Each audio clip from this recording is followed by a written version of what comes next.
الحمدللہ رب العالمین الصلاۃ والسلام علی سیدنا سید الانبیاء والمرسلین وعلی آلہ واصحابہ اجمعین، اما بعد۔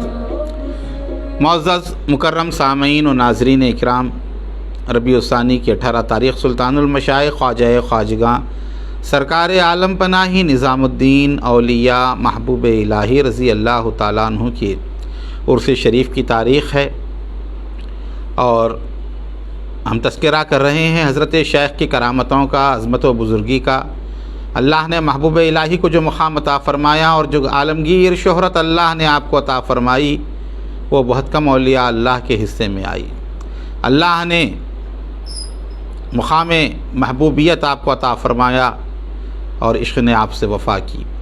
حضرت سلطان المشائخ خواجہ خواجگاں سرکار عالم پناہی نظام الدین اولیاء محبوب الہی کے کرامات، ان کے مرید اور خلیفہ شیخ العارفین حضرت خواجہ قوام الدین چشتی رضی اللہ تعالیٰ عنہ نے بیان کیے، اور ان کے پوترے محمد جمال قوام نے اس کو روایت کیا، اور قوام العقائد اس کتاب کا نام رکھا، جس میں آج ہم 60 پہ 66ویں حکایت بیان کر رہے ہیں۔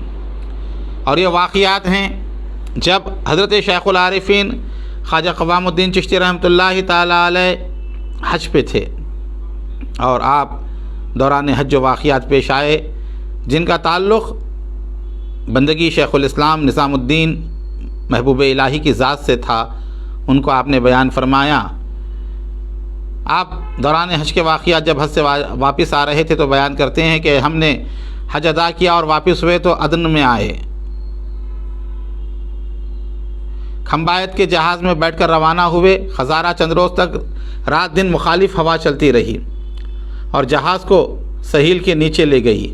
جہاز کے لوگ ہر روز معلم سے پوچھتے، معلم کہتا جہاز سہیل کے نیچے جا رہا ہے اور یہ سہیل کے نیچے چلتا ہے تو اس کا باہر نکلنا تقریباً محال ہو جاتا ہے۔ میں بادباں کشتی کے تیر کے نیچے بیٹھا رہتا، دوسری کوئی جگہ نہیں تھی۔ ایک شخص جو بال منڈوایا ہوا تھا، اس کا نام خطولہ تھا، اور وہ شیخ صدر الدین ملتانی رضی اللہ تعالیٰ عنہ کے مریدوں میں سے تھا۔ وہ اکثر اوقات روتا اور کہتا کیا ہو گیا ہے، ہم کہاں پھنس گئے، اور کنایتاً کہتا شیخ کہاں ہیں، شیخ کی مدد کہاں ہیں۔ اس بارے میں مجھ سے سنا بہت سی جلی کٹی باتیں کرتا تھا، یعنی دل جلا تھا، وہ جہاز رکنے کی وجہ سے پورا غصہ جو ہے وہ نکالتا تھا اور کہتا تھا کہ شیخ کی مدد کیوں نہیں آ رہی، شیخ کیوں نہیں کر رہے ہیں، شیخ کہاں ہیں. اس طرح کی جلی کٹی جو ہے وہ سنایا کرتا تھا شیخ العارفین کو. اسی حالت میں کم و بیش 40 روز گزر گئے. اب اس دور میں تو جو ہے ہوا کے اوپر منحصر تھا، بادباں ہوا کے لحاظ سے چلا کرتے تھے، تو 40 دن تک جو ہے وہ جہاز اٹکا رہا، رکا رہا. چنانچہ ایک دن اس نے مجھ سے اس طرح کی بہت سی باتیں کی، چنانچہ وہ مجھے بہت بری لگی اور میں اٹھ کر کھڑا ہوا اور نو کے جہاز کی جانب جہاں کسی کا آنا جانا کم تھا کمل اڑ کر لیٹ گیا. جہاز کا جو کنارہ ہوتا ہے سامنے کا حصہ نو کے جہاز، وہاں پر کیونکہ لوگ بہت کم جاتے ہیں تو وہ جا کر شیخ العارفین جو ہے وہاں پر لیٹ گئے اور خدمت شیخ کی یاد میں مشغول ہو گیا، یعنی محبوب الہی کو یاد کر رہے تھے. اور کہا آپ نے فرمایا اگر کوئی مصیبت پیش آئے تو مجھے یاد کرنا، اب وہ وقت ہے کہ عذراء کرم آپ میری دستگیری فرمائیں. پھر بھی یہاں پر وہی جملے دہراتے ہیں. آپ نے جاتے وقت کہا تھا یاد کرنا، اب تو مصیبت ہے، 40 دن سے رکے ہوئے ہیں، اب دستگیری فرمائیے، آپ کرم فرمائیے. دن بھر ایسا ہی رہتا، نماز ادا کرتا پھر لیٹ جاتا. رات کو بھی ایسا ہی تھا، یہاں تک کہ رات کے پچھلے پہر میں نے دیکھا. اب خواب دیکھتے ہیں وہ شیخ العارفین. کیا خواب دیکھا کہ کچی مٹی کا بنا ہوا حصار ہے، اس میں سارا گھر آراستہ ہیں جیسے آباد گھر ہوتے ہیں. خود کو میں نے حصار کے اندر پایا، غور کیا تو سب گھر سجے ہوئے، ساری نعمتیں موجود، مگر آدمی ندارت. تمام چیزیں تو ہیں لیکن لوگ نظر نہیں آ رہے ہیں. اسی خیال میں تھا کہ دیکھا خدمت شیخ یعنی نظام الدین اولیاء محبوب الہی عصا ہاتھ میں لیے ظاہر ہوئے. حضرت جو ہے عصا مبارک لیے تشریف لائے خواب میں. سبحان اللہ. میں نے لپک کر شیخ کے قدموں کو بوسہ دیا. خدمت شیخ بیٹھ گئے اور میرے پاس جو توشہ موجود تھا وہ میں نے کھول کر شیخ کے سامنے رکھ دیا. انہوں نے اس میں سے ایک نان لیا، ایک روٹی لی، اس کے اوپر تھوڑا گوشت رکھا، پھر اسے ایک اور نان سے ڈھانپ دے کر مجھے دیا اور فرمایا لے جا یہ نظام کے والد کو پہنچا دے. یعنی روٹی کے اوپر گوشت رکھا، پھر گوشت کے اوپر اور ایک روٹی رکھی اور کہا یہ نظام کے والد کو دینا. میں سمجھ گیا کہ یہ شیخ الاسلام بابا فرید گنج شکر کی خدمت میں بھیج رہے ہیں. اب نظام کے والد سے مراد بابا حضور گنج شکر جو آپ کے روحانی پیر تھے، روحانی مرشد تھے، روحانی رہبر تھے. میں توشہ اپنی کمر سے باندھ کر متحیر کھڑا تھا، حیرت میں تھا. انہوں نے فرمایا جاتے کیوں نہیں؟ میں نے عرض کیا مجھے راستہ معلوم نہیں. راستہ معلوم نہیں، جاؤں کیسے؟ خدمت شیخ کھڑے ہو گئے، یعنی محبوب الہی کھڑے ہو گئے، میرا ہاتھ پکڑا، اشارہ کرتے ہوئے فرمایا اس راستے سے جاؤ. میں نے دیکھا کہ ایک دروازہ ظاہر ہوا. اب دیکھیے رہبری، وہاں پہ کوئی راستہ معلوم نہیں تھا. حضرت نے جب اشارہ فرمایا تو راستہ بن گیا اور دروازہ ظاہر ہوا. جب میں چلنے لگا تو انہوں نے پھر فرمایا اگر تمہیں اس سامان میں سے کسی چیز کی ضرورت ہو تو لے جاؤ. میں نے بہت سی اچھی لکڑیوں کو ایک تختے یا تختہ دیکھی، اسے اٹھا لیا اور چل پڑا. اس دروازے کے راستے سے باہر نکلا تو صحرا دیکھا، بہت بڑا میدان. جہاں تک میری نظر کام کرتی تھی کسی طرف کوئی شے حائل نہ تھی اور مخلوق کو دیکھا کہ اس صحرا میں پڑی ہے، مگر ایک شخص ان کے درمیان میں سوار ہے. میں نے جانا کہ یہ روز حشر ہے، یعنی قیامت کا دن. لوگوں سے پوچھا شیخ الاسلام فرید الدین کہاں ہیں؟ سب نے اس سوار کی جانب اشارہ کیا. میں ان کی طرف چل پڑا. اسی حالت میں آنکھ کھل گئی، یعنی خواب دیکھا انہوں نے اور آنکھ کھل گئی. اتنا دیکھنے کے بعد میں نے اس خواب کی تعبیر یہ لی کہ یہ مٹی کا بنا ہوا حصار اور اس میں سجے ہوئے مکان جس میں نعمتیں موجود ہیں یہی جہاز اس کے اسباب ہیں، اور یہ کہ ان گھروں میں کوئی آدمی نہیں، یہ ہم ہی ہیں، بظاہر زندہ ہیں مگر زندگی سے ہاتھ دھوئے بیٹھے ہیں. یعنی خالی ہونا اس بات کی علامت ہے کہ زندگی نہیں ہے، کوئی ہے ہی نہیں، مرے گئے ہیں اور نا امید ہو چکے ہیں. پس تعبیر یہی ہے جب صبح نکلی تو میں اٹھا اور خود کو دریا میں ڈال دیا، نہا کر باہر نکلا. یعنی وہ دریا میں کودے اور پانی نہایا انہوں نے اور پھر اپنی جگہ بیٹھ گئے اور عبادت میں ذکر میں لگ گئے، مشغول ہو گئے. یہاں تک کہ اشراق کا وقت آیا، نماز اشراق پڑھی. خطولہ نے پھر اول پھول بکنا شروع کیا اور رونے لگا، کہتا شیخ کہاں ہیں، شیخ کا وقت پاک کہاں ہے؟ اب وہ پھر جو ان کا تھا مرید حضرت شیخ صدر الدین ملتانی کا، وہ پھر جو ہے ان کو تنگ کرنا شروع کر دیا اور کہا کہ شیخ کہاں ہیں، شیخ کی مدد کہاں ہے، ہم یہیں پر پڑے ہوئے ہیں. اتنا جو ہے بولنا شروع کیا. میں نے چاہا کہ اسے اپنے خواب کا قصہ بیان کروں، پھر خیال ہوا کہ وہ سخت مخالف ہے، اسے نہیں کہنا چاہیے. میں جا کر اس کے پاس بیٹھ گیا اور کہا اطمینان رکھو، اسی وقت یا اس کے بعد کسی وقت ہم اس خطرے سے باہر نکل جائیں گے. جب میں نے یہ بات کہی تو اس نے اور بھی زیادہ بڑبڑانا شروع کیا اور کہنے لگا خدا یہ تم کہاں سے کہہ رہے ہو، کیا سنا ہے اور کیا دیکھا ہے، کس نے تم سے کہا؟ اس طرح کی باتیں کہتا رہا. میں نے اپنا خواب دیکھنا اس سے بیان کیا. اس نے اسی وقت دہلی کی طرف رخ کر کے ادب سے سر جھکا لیا اور بولا اب یقیناً ہم خطرے سے باہر نکل جائیں گے۔ اب جب اس نے خواب سنا تو فوراً جو ہے دہلی کی طرف چہرہ کر کے جھک گیا اور کہا اب تو ہم نکلنے والے ہیں۔ میں نے کہا خطولہ تم اتنی مخالفت کے باوجود میری اس بات کو کیسے قبول کر رہے ہو؟ اس نے کہا کیسے قبول نہ کروں؟ ایک بار میں اور احمد کھنر، احمد کارا اور مولانا تاج الدین اچا اور چند دوسرے لوگ جو سب شیخ رکن الدین کے مرید تھے رحمۃ اللہ تعالیٰ علیہ، اور بعض ان میں سے مولانا صدر الدین سے بیعت تھے، یہ سب لوگ بزرگ اور معتبر حضرت رسالت پناہ صلی اللہ علیہ وسلم کی زیارت سے واپس ہو رہے تھے، یعنی حضرت غوث بہاؤالدین زکریہ ملتانی کے سلسلے کے جو بزرگ تھے صدر الدین رحمۃ اللہ علیہ ابوالفتح اور رکن الدین رحمۃ اللہ تعالیٰ علیہ، ان کے تمام مریدین اہل سلسلہ جو ہے وہ زیارت کو گئے تھے رسول اللہ صلی اللہ علیہ وسلم کی روضہ مبارکہ کی، وہ واپس آ رہے تھے۔ اثناء راہ میں ہمارا رہنما راستہ بھٹک گئے، 3 دن گزر گئے اور ہمیں صحیح راستہ نہ ملا۔ ہم سب بڑی جماعت تھے، پانی ختم ہو گیا، سب لوگوں کے قدم لڑکھڑانے لگے۔ تیسرے دن ہر ایک بدحواس ہو کر ادھر ادھر گر پڑا۔ اب 3 دن تک پیاسے رہنے کے بعد کیا حال ہوا ہوگا، اور وہ گر پڑے۔ اسی بے ہوشی کے عالم میں دیکھا کہ شیخ الاسلام نظام الدین اولیاء محبوب الہی ظاہر ہوئے اور انہوں نے اپنے پاؤں سے ٹھوکا دے کر مجھ سے فرمایا ارے خطولہ کیا گر پڑے ہو، اٹھو اور چلو۔ میں نے کہا خواجہ ہم راستہ بھٹک گئے ہیں، یہ نہیں جانتے کہ کس طرف جائیں۔ محبوب الہی نے اپنا ہاتھ اوپر اٹھا کر اشارہ کیا اور فرمایا کہ اسی طرح تھوڑا سا سیدھے ہو جاؤ، تم دیکھو گے کہ بائیں جانب سے ایک اونٹ آئے گا اور دائیں طرف کو جائے گا، اس اونٹ کا پیچھا کرو، چلتے رہو، جب تھوڑی دور چلو گے تو وہاں ایک کنواں ہے، اس سے پانی پیو اور اسی کنویں سے پانی بھر لو۔ یہ فرما کر وہ غائب ہو گئے۔ تب یہ خطولہ کو جو ہے واقعہ جو پیش آیا تھا، ایسے وقت میں جب کہ 3 دن سے پیاسے ہو کر یہ گر پڑے تھے، تب حضرت شیخ کی تشریف آوری ہوئی اور آپ نے ان کی رہنمائی کی محبوب الہی نے۔ میں ہوش میں آیا تو خود کو تندرست اور تازہ دم محسوس کیا، اس طرح کی تھکان اور پیاس کا مجھ پر کوئی اثر ہی نہ تھا، یعنی خود کو تندرست پایا۔ جس طرف شیخ نے اشارہ کیا ادھر میں نے لکیر کھینچی اور اپنا اس پر رکھ دیا۔ پھر احمد کھنر کے پاس گیا، وہ بھی بدحواس پڑے ہوئے تھے۔ ان سے میں نے کہا اے احمد اٹھو، شیخ الاسلام نظام الدین اولیاء ہماری مدد کے لیے آ گئے ہیں۔ جیسے ہی الفاظ ان کے کانوں میں پڑے اٹھ بیٹھے اور خود کو تندرست محسوس کیا۔ اسی طرح میں ہر ایک ساتھی کے پاس باری باری گیا، سب اٹھ کر بیٹھ گئے اور کوئی بھی تھکان یا پیاس کا اثر اپنے اندر محسوس نہیں کر رہے تھے۔ جب محبوب الہی کا نام لے کر اٹھایا گیا سب اٹھ گئے اور سب کے اندر جو ہے طاقت قوت آ گئی۔ ہم نے اپنے اونٹوں کو جمع کیا، ان پر کجاوے کسے اور روانہ ہو گئے۔ سب اسی سمت میں جا رہے تھے جدھر محبوب الہی نے اشارہ کیا تھا۔ تھوڑا سا ہم چلے تو دیکھا کہ ایک اونٹ بائیں جانب سے آ کر دائیں طرف گیا۔ ہم نے اس کا پیچھا کیا اور چلتے رہے، ایک کنویں پر پہنچے۔ رہبروں نے جو کنویں کو دیکھا تو خوش ہو گئے اور کہنے لگے کہ ہم فلاں کنویں پر پہنچ گئے ہیں۔ ہر ایک نے وہاں غسل کیا، ہم نے اس سے پانی بھرا اور چل پڑے۔ تو بھائی جب مجھے ایسا تجربہ ہو چکا ہو تو تمہاری بات کو کیسے قبول نہ کروں؟ اس کے بعد مجھے یہ خیال ہوا کہ ایسے منہ پھٹ آدمی کی دستگیری کرنے کا سبب کیا ہوگا۔ میں نے اس سے پوچھا کہ تم نے کبھی شیخ کو دیکھا ہے، محبوب الہی کو؟ اس نے کہا نہیں، مگر اس سفر پر روانہ ہونے سے قبل میرے دل میں آئی کہ ساری خلق خدا نظام الدین اولیاء کو محبوب مانتی ہے، بزرگ مانتی ہے۔ اگر اس وقت میں جاؤں اور رخصت ہونے کے لیے ان سے ملوں، فاتحہ کی درخواست کروں تو کیا نقصان ہے؟ میں گیا، خدمت شیخ کو دیکھا اور عرض کیا یہ بندہ کعبے کا سفر کر رہا ہے۔ خدمت شیخ نے دعا دی اور فرمایا بسم اللہ جاؤ۔ اس کے بعد میرے دادا نے فرمایا، یعنی شیخ العارفین فرماتے ہیں، میں سمجھ لیا کہ شیخ کی دستگیری کرنے کا سبب یہی ہوا۔ پھر میں نے کہا اے خطولہ تم اب کب مسلمان ہو گئے؟ ایسی کرامت دیکھنے کے بعد بھی منکر ہو؟ کہنے لگا نہیں بھائی میں منکر نہیں ہوں، ہلاکت کے خوف اور تکلیف سے ایسی باتیں کہتا تھا۔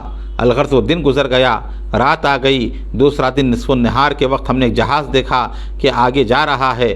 بادماں کھول دیے گئے اور طبل بجائے گئے، وہ جہاز رک گیا یہاں تک کہ ہمارا جہاز اس کے پاس پہنچ گیا۔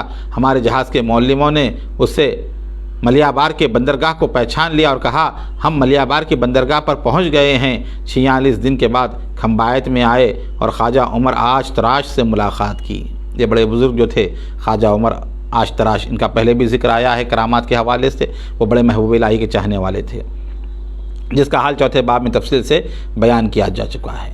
دادا صاحب نے فرمایا، میں نے خواجہ کریم الدین سے سنا، وہ کہتے تھے ایک بار محبوب الہی حجرے کے اندر تشریف فرما تھے، میں حاضر ہو کر زمین بوس ہوا، فرمایا بیٹھ جاؤ، میں بیٹھ گیا، محبوب الہی عذراء کرم مجھ سے باتوں میں مشغول ہوئے، گفتگو فرما رہے تھے، اسی دوران میں نے دیکھا کہ کچھ کالے گنے حجرے کے کونے میں رکھے ہوئے ہیں، میں نے دل میں سوچا کہ کالے گنوں کا موسم تو کبھی کا گزر چکا ہے، اب یہ شیخ کے واسطے کہاں سے لائے جاتے ہیں؟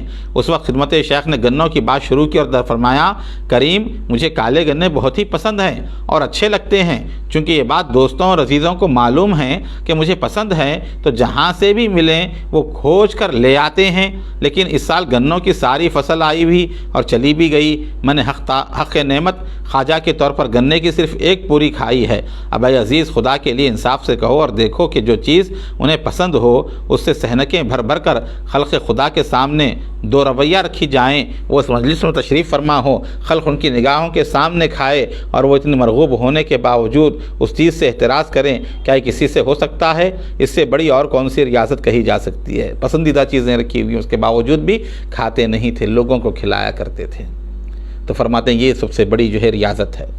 اس ضعیف کے دادا نے فرمایا، ایک بار میں شیخ کی خدمت میں تھا محبوب الہی کی، اور اس وقت شیخ کی طبیعت کچھ سست تھی، ایسی دوا کھائی تھی کہ جس کے بعد بدرقہ کے طور پر اگر کچھ دودھ نہ پیا جائے تو وہ دوا زور دکھاتی۔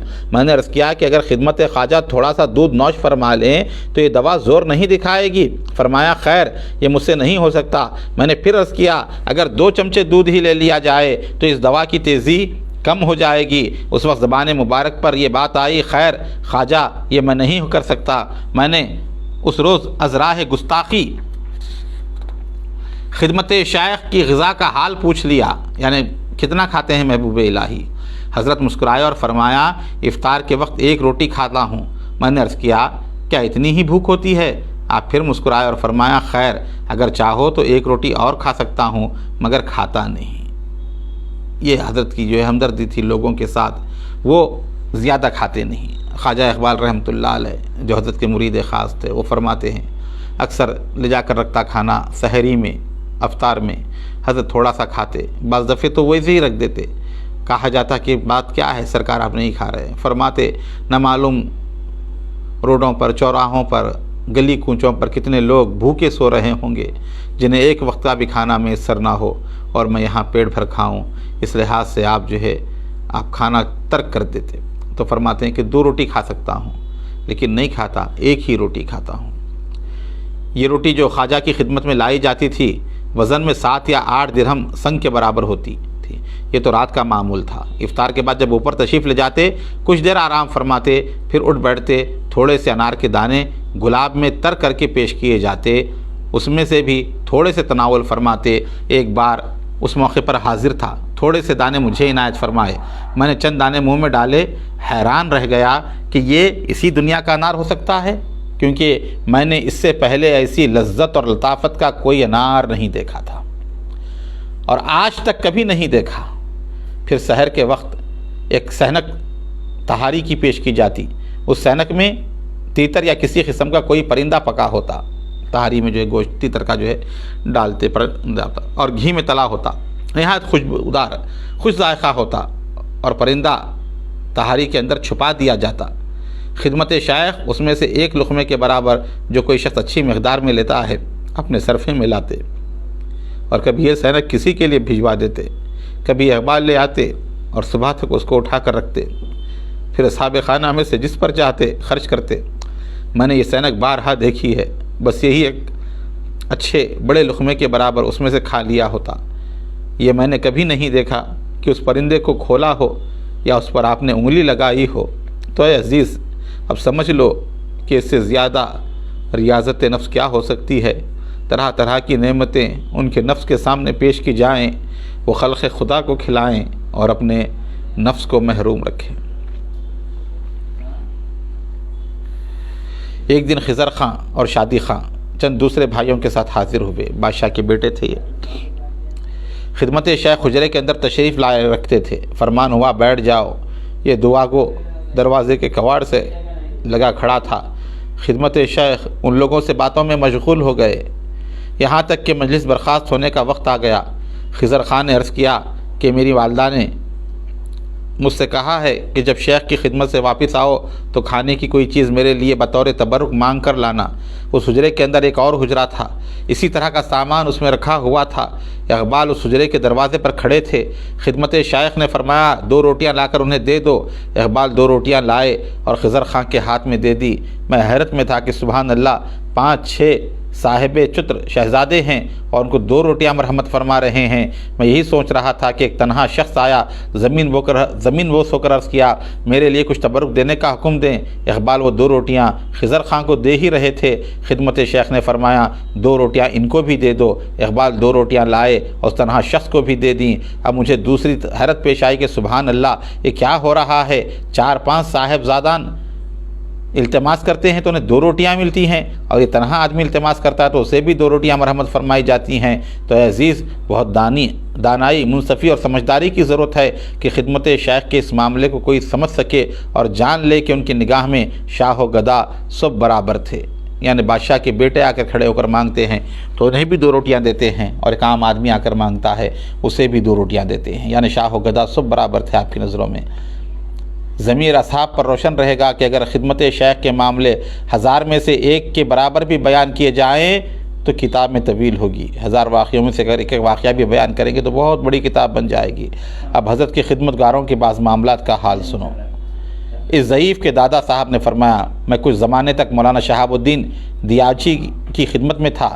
ان کی ایسی بہت صحیح مشغولی کا حال میں نے دیکھا جس سے کوئی شخص یہ نہیں سمجھ سکتا تھا مولانا کس کام میں مشغول ہیں۔ وہ عشاء کی نماز ادا کر لیٹ جاتے تھے، جب دوسرے لوگ ادھر ادھر ہو جاتے اٹھ جائے اور آخر شب تک بیٹھے رہتے۔ میں مولانا سے کوئی ایسی بات نہ سنتا تھا اور نہیں جانتا تھا کہ وہ اس کام میں مشغول ہیں۔ اکثر وہ مراقبے میں رہتے تھے اور ان کی مقبولیت اس حد تک تھی کہ جس گروہ میں وہ پہنچ جاتے وہ جماعت یہی سمجھتی تھی کہ یہ انہی میں سے ہے۔ یعنی ہر دل عزیز تھے، جہاں پہ جاتے لوگ سمجھتے کہ ہمارے ہی آدمی ہیں۔ انہوں نے شیخ کی خدمت میں خاص قرب اور مرتبہ حاصل کیا تھا محبوب الہی کے پاس۔ ایک دن وہ شیخ کی خدمت میں آئے، فرمان ہوا بیٹھ جاؤ۔ بیٹھ گئے۔ اس وقت محبوب الہی کے سامنے گلے لالا کا ڈھیر لگا ہوا تھا۔ خدمت شیخ نے فرمایا مولانا آگے آؤ۔ یہ آگے بڑھے۔ چند بار حضرت یہی فرمائے۔ جب بالکل شیخ کے نزدیک آ گئے، خدمت شیخ نے فرمایا دستار اتارو۔ انہوں نے ایسا ہی کیا۔ پھر فرمایا کلاب بھی اتار لو۔ ایسا ہی کیا۔ پھر خدمت شیخ نے وہ پھول مولانا کے سر پر بکھیرے اور فرمایا مبارکباد مولانا، مبارکباد۔ خدا ہی جانتا ہے کہ اس وقت انہوں نے کیا کیا نعمتیں پائی ہوں گی۔ مولانا کی بزرگی میں سے ایک یہ بھی ہے، جس زمانے میں تلنگ کے قلعے کا محاصرہ ہوا تھا، مولانا مذکور دیوگیر دولت آباد میں تھے۔ ایک دن اپنے ساتھیوں سے فرمایا آؤ ذرا تلنگ کا تماشا دیکھیں۔ جب تلنگ میں پہنچے تو کہا جدھر جنگ ہو رہی ہے مورچہ باندھا ہوا ہے، مجھے ادھر لے چلو، اس کا تماشا دیکھیں گے۔ پھر شہر میں آئے، جب مولانا کو وہاں لے گئے تو اس جگہ قبلے کی طرف منہ کر کے کھڑے ہوئے اور چپکے اپنے آپ سے بات کہہ رہے تھے۔ ساکنک ایک ساتھی نزدیک تھا، اس نے سن لیا اور دوسرے ساتھی نے کہا یہاں ہم اس کام کے لیے تو نہیں آئے ہیں۔ پھر انہوں نے 2 رکعت نفل ادا کی اور کہا آؤ اب شہر کے اندر چلیں۔ شہر میں آ گئے۔ اسی رات کو قلعے میں بند لوگوں میں گھبراہٹ پیدا ہوئی۔ صبح کو انہوں نے امان طلب کی اور قلعہ فتح ہو گیا۔ صرف وہ جا کر کھڑے رہے قبلے کی طرف اور 2 رکعت نماز پڑھی تو اللہ تعالیٰ نے جو ہے اس کی برکت سے جو ہے قلعے کو جو ہے فتح کیا اور وہ قلعہ جو ہے فتح کر کے جو ہے آ گئے۔ مولانا سراج الدین ناگوری بھی سخت مشغولی رکھتے تھے۔ چند مدت ان کی صحبت میں رہا تو دیکھا کہ جب عشاء کی نماز پڑھ چکے تو کبھی تلاوت میں مشغول ہوتے، کبھی نماز کے لیے کھڑے ہو جاتے۔ زیادہ کھڑے رہنے سے ان کے دونوں پاؤں سوج جاتے تھے۔ میں اتنا جانتا ہوں کہ نماز کی حالت میں اگر کوئی نخارہ بھی بجاتا مولانا کو خبر نہ ہوتی۔ تو اتنا جو ہے وہ سراج الدین ناگوری رحمۃ اللہ علیہ مشغول رہا کرتے تھے۔ جب فجر کی نماز پڑھ لیتے تو طالب علموں کو سبق دینے میں مشغول ہو جاتے۔ ان کے بہت سے اصحاب کی مشغولی بھی اس انداز کی تھی، جو کچھ درہم و دینار موجود ہوتے وہ اپنے اصحاب پر خرچ کرتے اور کسی سے کسی چیز کے اظہار کرنے میں دریغ نہ کرتے۔ مولانا کے معاملات میں سے ایک یہ ہے کہ ایک بار سفر پہ جا رہے تھے، مولانا سراج الدین ناگوری سے رخصت ہونے کے لیے گئے۔ انہوں نے عذرائے کرم مجھے روک لیا، یہاں تک کہ عشاء کا وقت ہو گیا۔ مولانا عذرائے شفقت کچھ دیر تک مجھے پہنچانے کے لیے باہر آئے۔ ہم گلی کے کنارے آ گئے تھے، وہاں رک گئے اور مجھ سے عذرائے شفقت فرمایا تمہیں چاہیے کہ ایسے رہو، ایسا کرو، اس طرح کی بہت سی مہربانی کی باتیں فرماتے رہے۔ پھر اپنا قصہ شروع کر دیا کہ ایک بار میں ایک دوست کے پاس گیا، وہاں رہنا ہوا یہاں تک کہ عشاء کی نماز کا وقت ہو گیا۔ جس وقت نوبت بجائی جاتی ہے اس وقت میں ان سے رخصت ہوا، باہر نکلا، مجھے پیشاب کرنے کی حاجت ہوئی، میرا گھر دور تھا، یہ ڈر ہوا کہ ایسا نہ ہو کہ نوبت بجا دی جائے، میں نے سوچا کہ عام راستے میں پیشاب کرنے سے اس لیے منع کیا گیا ہے، ایسا نہ ہو کہ کوئی دیکھے۔ اس وقت یہاں کوئی موجود نہیں، لوگوں کا آنا جانا بھی نہیں ہو رہا ہے، میں ایک گوشے میں بیٹھ گیا۔ جب اس کام سے فارغ ہوا تو میرے پاس ہی ایک دروازہ تھا، میں نے دیکھا کہ اس دروازے کے کواڑ کھلے ہیں، اندر سے ایک شخص باہر نکلا، اس نے میرے ایک گھونسا مارا، پھر دوسرا مارا اور گھر کے اندر چلا گیا۔ دروازہ بند کر لیا۔ میں نے اپنے اندر غور کیا اور کہا، میاں سراج، تم شرعی مسئلے کو اپنے آرام کی خاطر ہیلے سے دور کرتے ہو تو اس کا لازماً یہی پھل ملے گا۔ میں نے اسی وقت توبہ کی کہ آئندہ کبھی حکم شرع کو کسی ہیلے سے دفع نہیں کروں گا، یعنی مسئلے کو جو ہے کسی ہیلے کے ذریعے دفع کر کے، جیسے لوگ جواز نکالتے ہیں، ڈھونڈتے ہیں، نہیں ایسا نہیں تو ایسا ہو سکتا ہے، ایسا ہو سکتا ہے، تو وہیں پہ وہ فرما رہے ہیں کہ وہ منع ہیں پیشاب کرنا شاہراہ پر۔ اب انہوں نے کہا کہ یہاں تو لوگ آ نہیں رہے، جا نہیں رہے ہیں، لوگ آئیں گے جائیں گے دیکھیں گے، اس لیے منع کیا گیا۔ اس طرح انہوں نے اس کی تعویل وغیرہ کی اور وہاں پر جو ہے انہوں نے جو پیشاب کیا تو دیکھا کہ ایک شخص آیا اور نکل کر جو انہیں مار کر جو ہے چلا گیا۔ تو سمجھ گئے کہ شرعی ہیلے سے جو شرعی مسئلے کو جو ہے دور نہیں کرنا چاہیے، دفع نہیں کرنا چاہیے۔ ایک بار اور میں کھمبایت میں ان کے ساتھ سفر میں تھا۔ ایک دن عصر کی نماز کے وقت ایک مسجد کے دروازے پر پہنچا۔ خدمت مولانا نے فرمایا، عصر کی نماز ہم اسی مسجد میں پڑھیں گے۔ دعا گو نے کہا، اچھی بات ہے۔ ہم دونوں مسجد کے اندر گئے۔ میں نے کہا، مخدوم حکم ہو تو تجدید وضو کر لیں۔ فرمایا، اچھی بات ہے۔ وہ بھی مسجد کے اندر بیٹھ گئے۔ میں گیا، تجدید وضو کی اور مسجد کے دالان میں آیا۔ میرے پاس زیادہ کپڑا نہ تھا، مجبوراً پگڑی کا ایک سرا میں نے کھولا اور منہ صاف کیا۔ جب انہوں نے دیکھا تو مجھ پر ناراض ہوئے اور کہا، سنو، اتنے دنوں سے تم یاران طریقت کی صحبت میں رہ رہے ہو اور تمہیں ابھی تک وضو کے حکم کا مسئلہ معلوم نہیں ہوا۔ جس کپڑے پر نماز پڑھی جا سکتی ہے اس کپڑے سے وضو کا پانی پہنچ رہے ہو۔ میں نے عرض کی، مخدوم معاف فرمائیں، آئندہ ایسا نہ ہوگا۔ وہ دن ہے اور آج کا دن ہے، 40 برس سے کچھ زیادہ ہی ہوئے ہوں گے، مجھے یاد نہیں کبھی یہ فعل مجھ سے سرزد ہوا ہوگا۔ یعنی انہوں نے جو ہے اپنے امامے کو جو ہے منہ پوچھنے کے لیے استعمال نہیں کیا۔ جب انہوں نے کہا کہ اس پر نماز پڑھی جا سکتی ہے، اب جب وہ پانی جو ہے مائع مستمرہ جسے کہتے ہیں، اگر وہ جو ہے پانی جو ہے صاف نہیں رہتا، وہ اگر کپڑے پر آ جائے تو نماز نہ پڑھیں، تو وہ کہتے ہیں کہ 40 دن ہو گئے، اس کے بعد میں نے کبھی اپنے امامے سے جو ہے وضو کا پانی نہیں پہنچا۔ تو اے عزیز سمجھ لو، شیخ کے خدمت گاروں میں سے ہر ایک زہد و تقویٰ اور شریعت کے ظاہری احکامات کی نگہداشت میں کیسے کمال رکھتے تھے، کتنا تقویٰ تھا، کتنا پرہیزگاری تھی شیخ کے مریدین میں۔ تم ان کے حق میں جو چاہتے ہو کہہ ڈالتے ہو، اور کبھی آتا ہے تو چاہتے ہو کہ 100 ہیلے اور تدبیروں سے ناحق اسے لے لو اور اپنی ملکیت بنا لو، اسے اپنے لیے عیب نہیں سمجھتے۔ اس باب کی جو ہے آخری حکایت ہے، یہ 2 حکایتیں ہیں مختصر، اس کے بعد یہ باب تکمیل پر پہنچے گا۔ دادا صاحب نے فرمایا، یعنی خواجہ قوام الدین چشتی نے، ایک بار قاضی محی الدین کاشانی اور چند دوسرے بزرگ شیخ کے جماعت خانے میں بیٹھے ہوئے تھے۔ ریاست نفس کے موضوع پر باتیں ہو رہی تھی، ہر ایک بزرگ نے اس بارے میں کچھ فرما رہا۔ میں نے قاضی رفیع الدین کاشانی سے عرض کیا، خداوندہ تعالیٰ کے لیے آپ بھی اس بارے میں کچھ فرمائیں۔ قاضی نے اصحاب کی طرف رخ کر کے کہا، بات وہی ہے جو یہ سب کہہ رہے ہیں۔ میں نے کہا، اگر آپ سے بھی کچھ بات سنی جاتی تو اچھا ہوتا۔ قاضی نے کہا، نفس کے لیے اس سے زیادہ سخت کوئی ریاضت نہیں کہ اسے تم کسی شرعی مسئلے کا تابع بنا کر رکھو، جو ریاضت بھی اس کے سامنے رکھو گے وہ قبول کر لے گا۔ یہاں فرما رہے ہیں کہ سب سے زیادہ ریاضت کیا ہے، مجاہدہ کیا ہے، کہ اپنے نفس کو شریعت کے مسائل کا پابند بناؤ، شریعت کے احکام پر عمل کرو، یہی سب سے بڑا مجاہدہ ہے، سب سے بڑی ریاضت ہے۔ یہ حضرت محی الدین کاشانی نے فرمایا۔ اور ایک بار محبوب الہی بھی فرماتے تھے، اگر کسی شخص کو کوئی مسئلہ پیش آئے تو یہ کوشش کرنی چاہیے کہ حد شرع سے باہر نہ نکلے۔ معاذ اللہ اگر شرع سے باہر نکلے گا تو پھر کہاں جائے گا، پھر جگہ کہاں ہے۔ اور مشائخ نے بھی کہا ہے، مرید کو لازم ہے کہ شریعت کی محافظت حد درجہ کرے۔ معاذ اللہ اگر شرع سے ذرا برابر انحراف کرے گا تو جس مقام میں بھی ہوگا وہاں سے گر پڑے گا۔ اب یہ بتا رہے ہیں کہ شریعت کی کتنی اہمیت ہے، کہ ذرا برابر بھی اسے گر جائے گا شریعت سے تو پھر جو ہے اس کا معاملہ صحیح نہیں رہے گا۔ آخری حکایت بیان فرماتے ہیں، اس باب کی 73ویں حکایت ہے۔ حضرت شیخ العارفین نے فرمایا، خواجہ کریم الدین خدمت شیخ کے خادموں میں سے تھے، محبوب الہی کے مریدوں میں سے تھے، علم و زہد و تقویٰ و سلوک میں آراستہ تھے، چنانچہ عشاء کی نماز پڑھ کر سلوک کی کوئی کتاب سامنے رکھ لیتے اور آخر شب تک اس کا مطالعہ کیا کرتے تھے۔ کبھی روتے تھے، کبھی انہیں فرحت ہوتی تھی، اس طرح ساری رات گزر جاتی تھی۔ الغرض میں کچھ زمانے تک ان کی صحبت میں رہا، بس یہی جانتا ہوں سلوک کے موضوع پر کوئی کاغذ نہ لکھا گیا ہوگا جو ان کے پاس موجود نہ ہو۔ اکثر وہ سلوک کے مطالعہ کیا کرتے اور مجھے ان کی بہت سی مشغولیاں ایسے معائنہ ہوتی کوئی شخص ان کو جان ہی نہیں سکتا تھا کہ وہ کس کام میں مصروف ہیں۔ میں نے ان سے سنا ہے، وہ کہتے تھے اور اس بات پر قسم کھاتے تھے، برسوں سے شیخ کے معمولات کا معائنہ کر رہا ہوں، کوئی سنت خدمت شیخ سے ترک نہیں ہوتی تھی۔ فرما رہے ہیں کہ محبوب الہی کی جو برسوں میں نے خدمت کی، کوئی سنت ترک نہیں کرتے تھے محبوب الہی۔ اور کہتے تھے کہ میں نے سنن رسول صلی اللہ علیہ وسلم کی بہت تلاش و تحقیق کی ہے اور کتابوں سے ان کو چھانٹ چھانٹ کر نکالا ہے۔ حضور کی سنتوں کو احادیث کی کتب سے، سیرت کی کتابوں سے انہوں نے محنت کر کے جمع کیا تمام چیزوں کو۔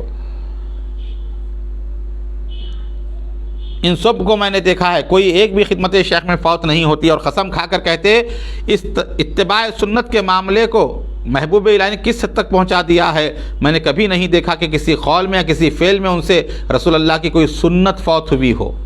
اور اس پر بھی قسم کھاتے تھے اور زور دے کر کہتے تھے کہ مشائخ سلف کے مقامات کی جو حکایتیں میں نے کتابوں میں مطالعہ کی ہیں ان میں کسی کو بھی تسلیم نہ کرتا اگر میں نے شیخ کو نہ دیکھا ہوتا۔ فرماتے ہیں کہ وہ جتنی حکایتیں مقامات بزرگان دین کے میں نے کتابوں میں پڑھے ہیں نا، وہ کسی کو نہیں مانتا، میں نے شیخ کو دیکھا ہے تب اس کو مانتا ہوں۔ یعنی بشر ایسا بھی ہو سکتا ہے جو انہوں نے لکھا ہے، مگر جب میں نے شیخ کو دیکھا تو ان سب کو تسلیم کر لیا اور مجھے تحقیق ہو گیا بشر ایسا بھی ہو سکتا ہے، یعنی اتنی ریاضت اور مجاہدے کرنے والے انسان بھی ہو سکتے ہیں۔ تو کہہ رہے ہیں کہ بڑے مشائخین کی جو میں نے کتابیں دیکھی، آج بھی وہی حال ہے لوگوں کا جو دیکھتے ہیں ریاضت اور مجاہدے بڑے بڑے بزرگوں کے، تو کہتے ہیں ایسے کیسے ہو سکتا ہے، ہنسی مذاق کی جو ہے ویڈیو کلپ بنا کر جو ہے وہ جو ہے سوشل میڈیا پر اپلوڈ کرتے ہیں۔